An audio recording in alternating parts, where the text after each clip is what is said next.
కడప నగరాన్ని వర్షం అతలాకుతలం చేసింది. రహదారులు జలమయమయ్యాయి. ఆర్టీసీ గ్యారేజ్లోకి వర్షపు నీరు చేరడంతో కార్మికులు ఇబ్బందులు పడ్డారు.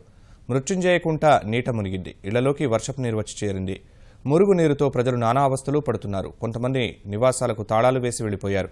మురుగు వ్యవస్థ సరిగా లేకపోవడం వల్లే ఈ పరిస్థితి తలెత్తిందంటూ స్థానికులు ఆవేదన వ్యక్తం చేస్తున్నారు. అధికారులు తక్షణ చర్యలు చేపట్టాలని కోరుతున్నారు. నీళ్ళు వస్తాను కొంత ఎత్తులు వేయాలి. అక్కడ పై నీళ్ళన్నీ తగ్గులేకొచ్చాయి. కాలువ పొల్లి మళ్ళీ వస్తున్నాయి. మాకు నీళ్ళు ఎవరు పట్టించుకోవడం లేదు. ఇప్పుడే ఇంత వానలు వచ్చాయంటే మళ్ళీ వానల కాలం వచ్చాను. ఇంకా ఎట్లా ఉండాలా మేము? ఇప్పుడే అన్నంలా నీళ్ళు ఏంలా పిల్లలు మేము బాధపడుతున్నాము. ప్రతి సంవత్సరం ఇదే బాధే మాకు. వాన 4 చినుకులు పడితే అయిపోయాయి. కాలం అంతా పొంగి డ్రైనేజ్ నీళ్లు సార్, మురికి నీళ్లు ఇంట్లోకి పోయి పోతా అంటే ఎట్లా చేస్తాం? ఇళ్ళలోకి నీళ్ళు వచ్చి మునిగిపోతూ ఉన్నా కానీ కార్పొరేషన్ వచ్చి ఏం పట్టించుకోదు. అంటే కార్పొరేషన్ ఎప్పుడూ కళ్ళు మూసుకునే ఉంటుంది. మేము ఇళ్ళలోకి మట్టి తొలించుకోవడము, బండలు పెట్టుకోవడం ఇదంతా చేసినా కానీ ఏం చెయ్యదు.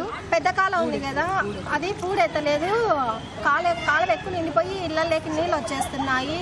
ఎవరే కానీ దీనివల్ల జగ్గు పుచ్చుకోవడం లేదు. ఇక్కడ ముత్తూరుకుంటలో ఉండేవాళ్ళంతా వెనకబడిన వాళ్ళు, బడి వర్గాల వాళ్ళు, పేదవాళ్ళు ఏదో అవసరం పడి చేసుకుంటే బతుకునే దీని కోసం వచ్చిన వాళ్ళు ఈ విధంగా పడి ఆ పాప కాలేజీ పోవాలి, ఆమె పనికి పోవాలి, ఎవరు పోలేకుండా ఇబ్బంది పడతా వాళ్ళు చూస్తే ఆ ఇళ్ళు 3 ఇళ్ళు మునిగిపోయినాయి. ఈ 2 ఇళ్ళు ఇట్లా మునిగిపోయినాయి. ఎక్కడ చూసినా జలమేమో 10 నిమిషాలు వర్షం వచ్చింది, 20 నిమిషాలు నీళ్ళు బయట నీళ్ళు వచ్చినాయి. ఆ వైఫల్యంతో మేము ఇబ్బంది పడుతున్నాము. కార్పొరేషన్ వాళ్ళు ఇదే గమనించి మమ్మల్ని గమనించి పేదవాళ్ళందరినీ కాపాడాల్సిందిగా చేయవలసింది కోరుకుంటున్నాం. ప్రతి సంవత్సరం వర్షం వచ్చినప్పుడు ఇదే పరిస్థితి. మా పరిస్థితి ఎంతోమంది కార్పొరేషన్ చెప్పినాం, మేయర్ చెప్పినాం, ప్రతి ఒక్కరికి చెప్పుకున్నాం. ఎవరు ఆ టైంలో వస్తారు, మా పని కనీసం పట్టించుకోరు, మళ్ళీ వెళ్ళిపోతారు. వచ్చి చూడడం తప్ప ఏం చేసే పని చేస్తున్నాం. ఈ మొత్తం ఈ కుంటలో వచ్చే నీళ్ళన్నీ బయటికి పోయే మార్గం సరైన డ్రైనేజ్ వ్యవస్థ లేక నీళ్ళన్నీ ఇక్కడే ఉండిపోతున్నాయి.